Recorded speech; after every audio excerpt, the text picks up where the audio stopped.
அப்போ கண்டிப்பா ஏதோ பிரச்சனை இருக்கு. பேசாம போலீஸ்ல மாட்டி விடலாமா? ஏதாவது ஒண்ணு பண்ணணும்.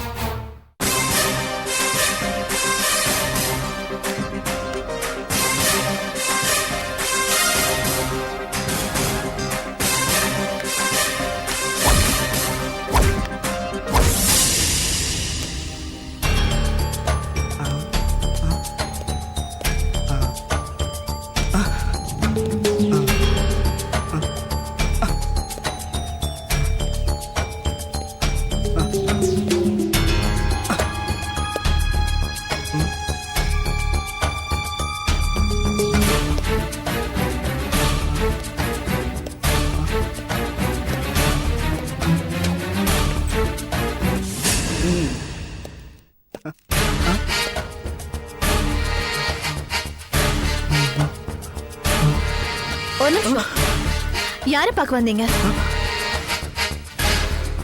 திலகாவை பார்க்க வந்தீங்களா? இல்ல, அது வந்து திலகா அண்ணி முகம் கழுவிட்டு இருக்க. என்னங்க போகுது தெரியலையே. அருண் வந்திருக்காரு.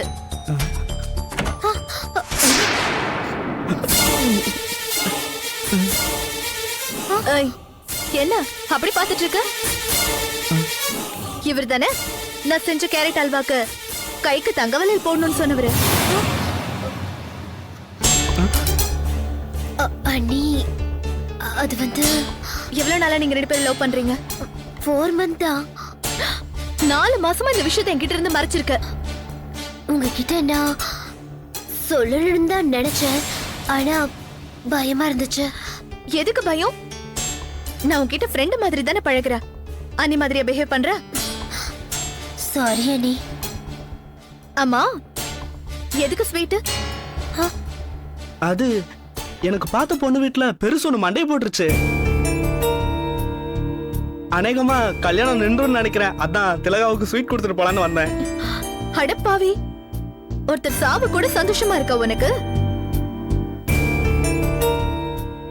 சரி சரி, ஸ்வீட் இவளுக்கு மட்டுமா? எங்களுக்குலாம் இல்லையா? உங்களுக்கு இல்லாமையா? உங்க அண்ணன் திலகாவோட அண்ணா வந்துட்டாரு. நான் இருந்த பிரச்சனை, நான் வரேன். நீங்க ரொம்ப நல்லவங்களா இருக்கீங்க. இந்தாங்க ஸ்வீட் சாப்பிடுங்க. ரொம்ப தேங்க்ஸ்ங்க. நான் வரேன். திலகா பை.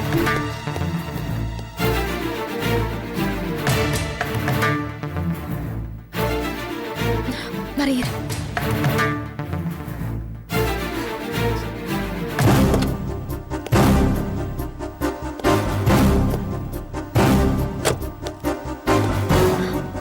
என்னங்க, இந்தாங்க ஸ்வீட் எடுத்துக்கோங்க. என்ன ஸ்வீட் எல்லாம் தர? திலகா ஒரு குட் நியூஸ் சொல்லிருக்கா. என்ன எக்ஸாம் ரிசல்ட் வந்துருச்சா? இல்லங்க, அவ மேரேஜ் விஷயம். மேரேஜா? ஆமாங்க, அவளுக்கு பிடிச்ச பையனை அவளே செலக்ட் பண்ணிட்டா. என்ன பழி வாங்குறதுக்கு நடவடிக்கையா? நான் இதுக்கு பழி வாங்கணும்? உண்மையை தான் சொல்றேன். திலகா, திலகா, என்ன உன் அண்ணி என்னமோ சொல்றா? உன்னதான் கேக்குறேன். ஆமாண்ணா.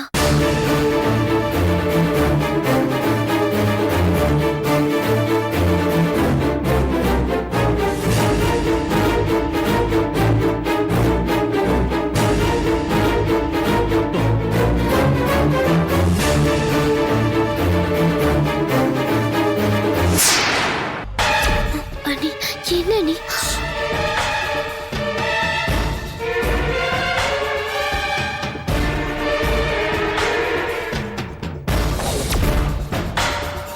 சரி, யார் அவ? ஃபோன் நம்பர் என்ன? அந்த பையன் பக்கத்து வீட்டு பையன்தான். அவனை கூப்பிட சொல்லட்டுமா? கூப்பிட சொல்லு, கூப்பிட சொல்லு. ஜெனிஃபர் உனக்கு எப்படி தெரியும்? நான் படிக்கிற காலேஜ்ல தான் ஜெனிஃபரும் படிச்சாங்க. அவங்கள எனக்கு ரொம்ப பிடிக்கும். அவங்க மேல எனக்கு தனி மரியாதை. ஸ்டடீஸ்ல எனக்கு நிறைய ஹெல்ப் பண்ணியிருக்காங்க. அவங்கள மாதிரி ஒருத்தர் என் வாழ்க்கை துணையா வந்தா எனக்கு நல்லா இருக்கும்னு பட்டுச்சு. நான் ஒரு தடவையா காதலிக்க ஆரம்பிச்சேன். பட் அவங்க கிட்ட நேரில் போய் ஒரு தடவை கூட என் மனசுல இருந்த ஆசையை சொன்னதே இல்லை. அவங்களோட எல்லா விஷயத்தையும் நான் டீப்பாக அனலைஸ் பண்ணேன். காலேஜ் படித்த வரைக்கும் ஜெனிஃபர் மற்ற பொண்ணுங்களை விட படிப்பாகட்டும், பிஹேவியர் ஆகட்டும், she is gem of the person. அதனால் நான் அவளை கல்யாணம் பண்ணிக்க ஆசைப்பட்டேன். எங்கள் வீட்டில் கொஞ்சம் பிரச்சனை இருந்தது. அதை முடிச்சுட்டு உங்ககிட்ட வந்து ஜெனிஃபர் எனக்கு கல்யாணம் பண்ணி கொடுக்க முடியுமான்னு கேட்கலான் இருந்தேன். ஆனால் அதுக்குள்ள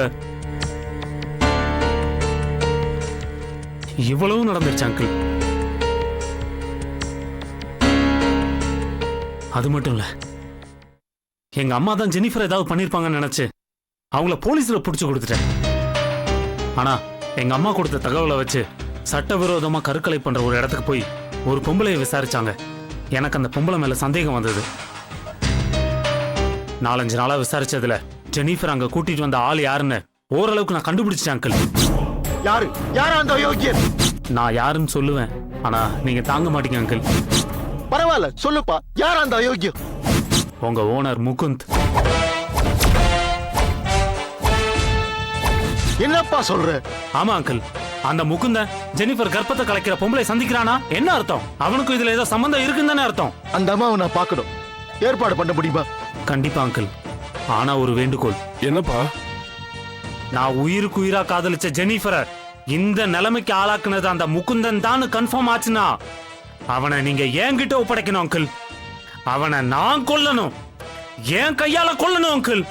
அப்பதான் ஜெனிஃபரோட ஆத்மா சாந்தி அடையும், சாந்தி அடையும் uncle.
Yeah, we don't want to do anything to scare your children. That's the last thing we want to do. We don't want to scare anybody.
you enjoyed this video, kindly like, share, comment, and for further our interesting videos, subscribe our channel below.